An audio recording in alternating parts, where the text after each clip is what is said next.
Good morning, YouTube. Scott Lett here, owner of Iron City Power Washing. Just got our second new vehicle registered, which, as we all know, is always a lovely process. So, got that done. The guys are already out at the high school finishing up some work out there. We're probably 3 to 4 days away from being completely finished out there. Then we start another school tomorrow, and then we have another school next week. So we're trying to get all these schools squeezed in before August 7th is when most of the schools around here start back. So and it's been an awesome week. It's like been overcast, high's been like 85 to 87. It's been nice. So little things like that make a big difference down here in the South. But anyways, I'm gonna circle back around to the previous video I made about the reasons businesses fail. So let's go back to that. And the reason I guess going back to that is because someone made a comment about pricing, and that is absolutely a big reason. And I just forgot to mention that. So let's talk about that a little bit. Pricing. Let me get to this light real quick. Yeah, pricing it can make or break you. I mean, that's the absolute truth. So, and I can't tell you what to price in your area, right? That goes back to your market research. Okay, there's some different variables, different factors when it comes to pricing, right? Where you're geographically located.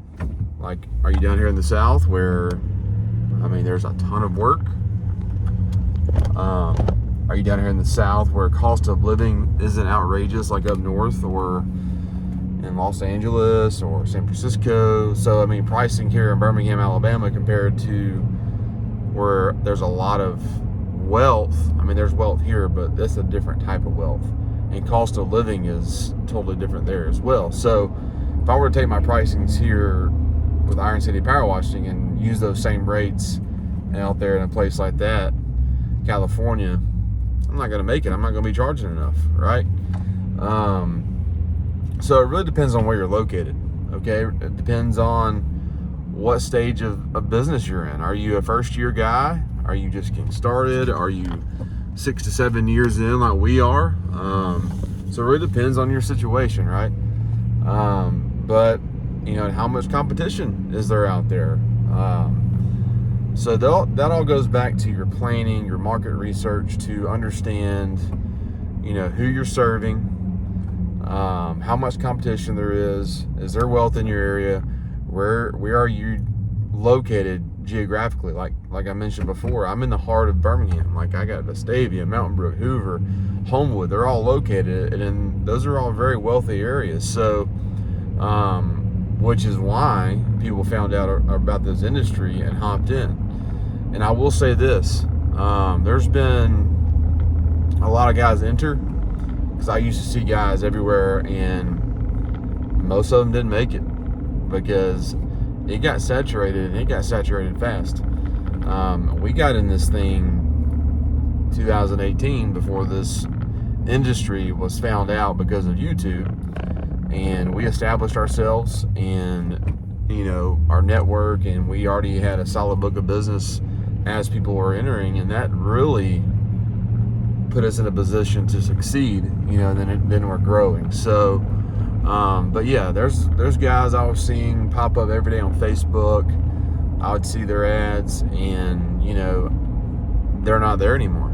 So I would say here in Birmingham, there's probably, say, 10 guys enter. I would say 2 probably make it. And it's not because they're bad business owners, it's because residential here, I mean, yeah, Birmingham's a big city, but, you know, when there's guys out there charging $600 for a driveway, then you've got then you got guys charging $100. You know, I mean, there's such a big difference in pricing, and it undercuts the market. But the guy who's charging $100, he's not making any money. So that's a scary place to be in, guys, is when you think you're making money because you're busy, but you're slowly dying because you're not charging enough. So, and you have to run your numbers. You have to understand the basic financial concepts that I mentioned before to see where your profit margins are. And people ask me, like, even like competitors here, hey man, what are you charging? I'm like, look man, like, one, I'm not just gonna openly tell you what I'm charging, right? I mean, I've had guys literally ask me, like competitors, like, I'm okay with helping people with stuff, but I'm not gonna sit here and open up, my price book and share those things with you. I'm not doing that.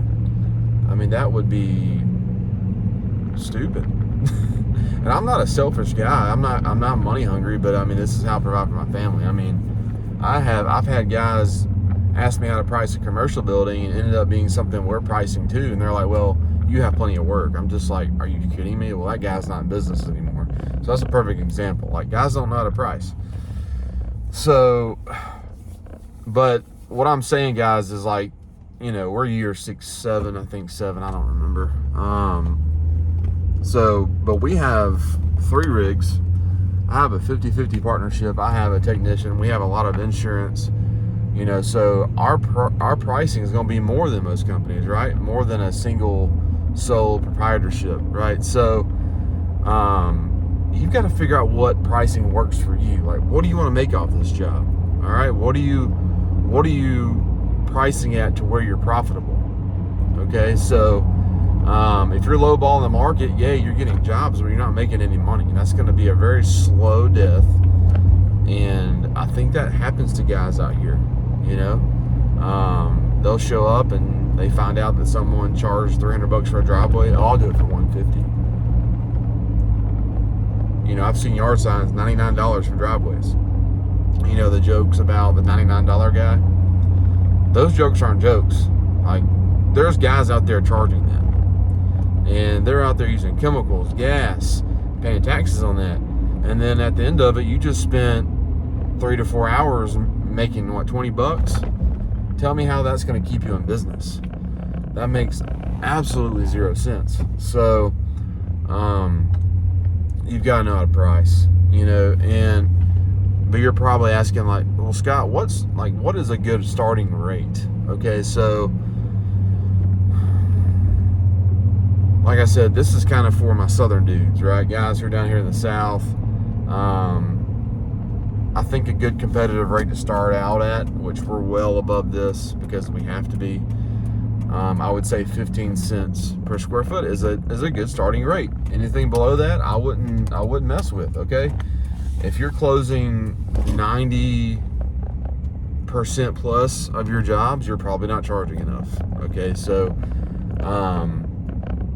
we're closing anywhere from 50 to 60% of our, and I have a conversion rate on our CRM that shows me that. And as long as I'm closing around that percentage, I'm happy with it. So, and our rates have gone up because of our growth, because of the economy, because of chemicals and gas. We pay our employee more as he grows. Because I told him, I was like, as we grow, you're going to grow too, right? So we have to charge more. If I'm going to take time away from, a large commercial job we're in the middle of to go do a residential job, you better believe I'm going to charge a lot of money for that. And a lot of people around here are willing to pay our prices because most of our, of our residential work is referral based. So, you got to make it worth your time, and you also have to pick and choose what jobs you want to do. If I get a call to come clean a small 2-car garage driveway and I'm in the middle of a $38,000 job, I'm going to say, hey, look, we're booked a month out. I can get to you then. If they need it done soon, I'm probably not going to mess with it. I'll say, hey, call my buddy so-and-so. I'll let him know, hey, you got one coming. Kick me back 15% to cover my marketing, fee, or it's my lead, so I should make some money off of it, right? And I do that too. If there's work I can't get to, I will send it to someone I know who I trust to do a good job, and they'll pay me a little bit for it. So, but pricing, man, pricing is so important, and you have to learn how to price. And that comes with knowing your market, knowing what services you're going to provide. You know, I mean, you have to have a rate. If you have the same rate for everything you do, you're not making a whole lot of money. Like, you have to, like, your roof washes should be more than a house wash. Okay, cleaning a huge driveway. I mean, you got to know what to charge. You need to have good tools to help you measure things. Like Google Earth has, you know, ways to measure. Do I take the time to measure everything? I used to, but I've quoted so many driveways and houses. I can look at a house. Like the other day, the guy was like, how do you price a house? I was like, just based off square footage, really. And he's like, do you need me to get? I was like, no, your house is probably around 2,500 square feet. It was right at 2,400. So, I mean, I was right on it. I mean, so as you grow and you learn, I mean, you'll be able to look at jobs and know about the square footage. And I can look at a job and I can say in my head, this is what I want to make. And I'll send that number in. I always go with the first number that pops in my head.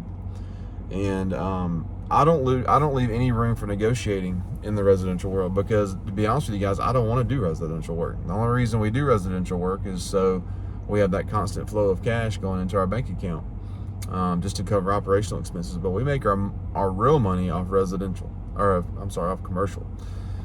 So, but you new guys who are just getting started, like, you know, you need the work, you need the money. So, you know, if you're open to negotiate your price and you're trying to just make it, I don't see anything wrong with that, you know. But as you grow and as you get super busy, I would just close the door on negotiating. So, guys, you have to learn how to price. You have to know your area. Do your market research.